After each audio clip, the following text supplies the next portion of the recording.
The apartment was small, but it was enough for James. After moving to the city for work, he had settled into the quiet complex without much thought.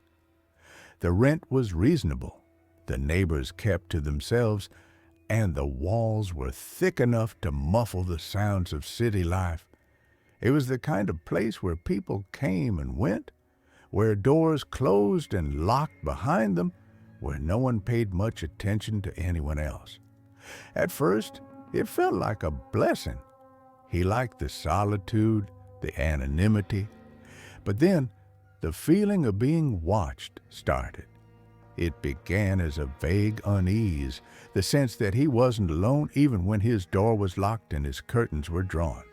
It wasn't paranoia, he was sure of it. There were moments, fleeting and intangible, where his skin would prickle, where he would turn suddenly, expecting to catch someone staring at him from a corner or a shadow, but no one was ever there. Then, one night, he saw her. James had been working late, his laptop's dim glow the only source of light in the otherwise darkened room. The night air was thick with humidity, pressing in through the half-open window. He stretched, rubbing at his eyes, and glanced outside, and there she was. Across the courtyard, in the building opposite his, a woman stood at a window.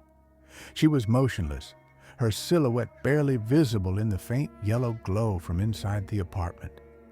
She wasn't doing anything, just staring, her face an unreadable blur. At first, he thought nothing of it. People looked out their windows all the time. Maybe she was lost in thought. Maybe she was looking at something behind him. He turned, glancing at the empty apartment around him, then back at the window. She hadn't moved. He let out a quiet breath, forcing himself to focus on his work again. But the feeling lingered, the weight of unseen eyes pressing against him. After a while, he looked back. She was still there. Over the next few nights, it became a pattern. He would work late, then glance up and find her standing at that window, watching, never moving, never reacting, just staring. Something about it unsettled him. It wasn't just the staring, it was how still she was, how unwavering. He told himself it was nothing, that people had their own habits, their own quirks. Maybe she suffered from insomnia. Maybe she liked the view, but the feeling never faded. One night, curiosity got the better of him. He stayed up later than usual, watching the window instead of his screen. Hours passed, the city outside slipping into silence. Lights in other apartments flickered out one by one, and still she remained. At some point, exhaustion won over his unease. He closed his laptop, rubbed his temples, and looked one last time. She was gone. A chill ran down his spine. James told himself he was being ridiculous. People went to bed. People moved out of sight. But the sense of relief was short-lived, because when he looked again, she had returned. Closer. She wasn't at the window anymore. She was standing inside, farther back in the dimly lit room, as if she knew he was watching and had stepped away. The unease in his gut twisted into something colder. He shut the curtains, blocking out the sight of the window entirely, and lay in bed with his back to it. Sleep coming in, restless, uneasy fragments. But even with his eyes closed, he could feel it, the weight of her gaze. Watching, waiting. James tried to ignore it. He convinced himself that it was nothing, just a strange habit of some sleepless neighbor. But every night, without fail, she was there. She never moved in a natural way. People at windows would lean on the sill, shift their weight, check their phones, look away occasionally. She did none of that. She stood perfectly still, her face always turned toward him, as if she had been placed there, frozen in time. After a few nights, he stopped glancing at the window altogether. He would work late, with his back to it, forcing himself to focus on the glow of his laptop screen. But the feeling never went away. The awareness of her presence crawled up his spine, whispering in the back of his mind. The air in his apartment felt heavier, thicker. He would wake up drenched in sweat, convinced that someone had been in the room with him, watching him as he slept. Days passed, and the weight of it grew unbearable. The apartment complex wasn't large, just a cluster of aging buildings surrounding a small courtyard. His own unit was on the third floor, and hers, the one with the window, was directly across from his. It was easy enough to find. The next morning, before work, he stood outside the entrance of the opposite building, staring at the list of names next to the buzzers. He expected to see something familiar, something that would confirm that she was just another tenant. But none of the names stood out. He scanned them again, feeling the tightness in his chest grow. It didn't make sense. The layout of the building was identical to his. If her window was directly across from his, then her apartment would be in the same position as his own. Third floor, 2 units from the left. That night, he sat at his desk again, watching the glow of his laptop screen, refusing to look at the window. But the weight of her stare pressed against his skin, as tangible as breath on his neck. He turned, despite himself, and his stomach twisted. She was closer to the glass. Not much, just a few inches, but it was enough. He had memorized the space between her and the window over the past few nights, the exact distance she always kept. Now, she had moved. James clenched his jaw, fingers gripping the edge of his desk. He wanted to believe he was imagining it. Maybe his mind was playing tricks on him, but the space between them had shrunk. The next day, he cornered the landlord in the lobby. The man was old, dressed in a wrinkled button-up, his eyes sunken from years of exhaustion. James hesitated for a moment, then forced the words out. The landlord frowned, rubbing a hand over his stubbled chin. No one lived in that apartment, he said. Hadn't for years. James felt the world tilt slightly beneath him. That wasn't possible. He had seen her every night.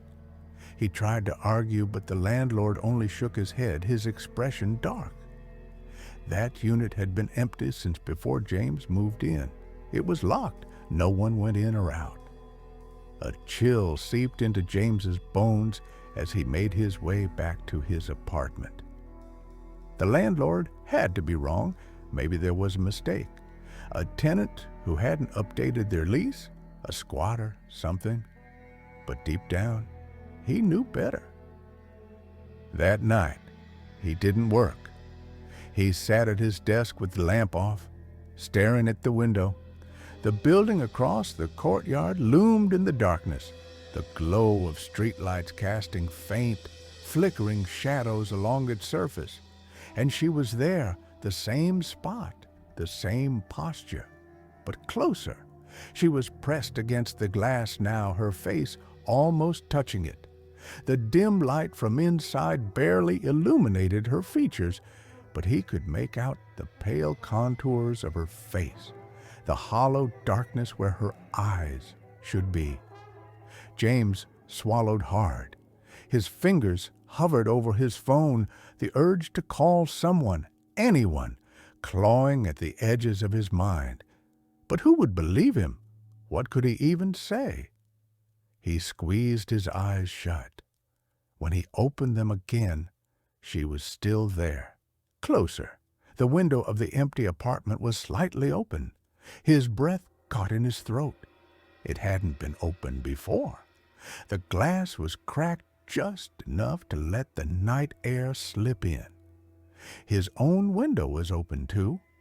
A gust of wind whispered through his apartment, carrying the scent of something old, something damp. The air felt different, heavier, like a presence had settled into the room. James stood slowly, his pulse hammering against his ribs. He moved to the window, hesitated, then grabbed the edge and slammed it shut, locking it with trembling fingers. Across the courtyard, the woman had disappeared from the window. But the open gap in the glass remained, and something inside that darkened room moved. James stood frozen, his breath shallow, his fingers still gripping the lock on his window. The space where the woman had stood was empty now, but the feeling of being watched had not faded. If anything, it had deepened. The open window across the courtyard gaped like a silent mouth, dark and endless. Inside, something shifted, a barely perceptible movement in the shadows. James backed away from his own window, his pulse hammering. Every instinct in his body screamed for him to run, to leave the apartment, to get out of that building altogether. But he couldn't move. His legs locked beneath him, and he felt as though something unseen was pressing down on him, keeping him in place. A sound broke the silence, software barely audible, a creaking noise like old wood bending beneath careful steps. His stomach clenched. It wasn't coming from outside. It was inside his apartment. James turned his head slowly, his skin prickling. The darkness beyond the dim glow of his desk lamp seemed deeper, heavier. The apartment was small. There weren't many places for someone to hide, but the air had changed. It was no longer his space. Something was here. He reached for his phone with trembling fingers, barely able to hold it steady. He tapped at the screen, fumbling with the flashlight. The beam cut through the shadows, illuminating the cramped living room. The furniture was exactly as he had left it. Nothing had moved, and yet the air was thick with presence. The flashlight flickered, a shape formed in the corner of the room. Not a person, not exactly, a distortion, as if the space itself was bending, unraveling at the edges. It shifted, stretching unnaturally, the darkness within it pulsing like something alive. James took a step back, his breath coming in sharp gasps. His body felt numb, like he was moving through thick, invisible water. The shape in the corner swayed, its outline flickering. It wasn't standing, it was crawling. The sound came again, that same creak of old wood, but this time it was accompanied by something else, a whisper, soft and almost indistinguishable from the rustling of the air. It came from behind him. James spun, his flashlight jerking across the walls. The closet door stood slightly open. He hadn't left it that way. His breathing turned ragged. He wanted to move, to run, to do something, but the moment he shifted his weight, the whispering stopped. Silence swallowed the room, and then the closet door swung open. The beam of his flashlight flickered wildly as he scrambled back, his shoulder slamming into the desk. The woman stood inside, not standing exactly, hanging.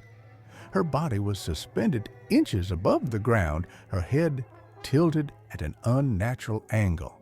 Her eyes were nothing but dark, hollow pits. Her mouth stretched into something that wasn't a smile.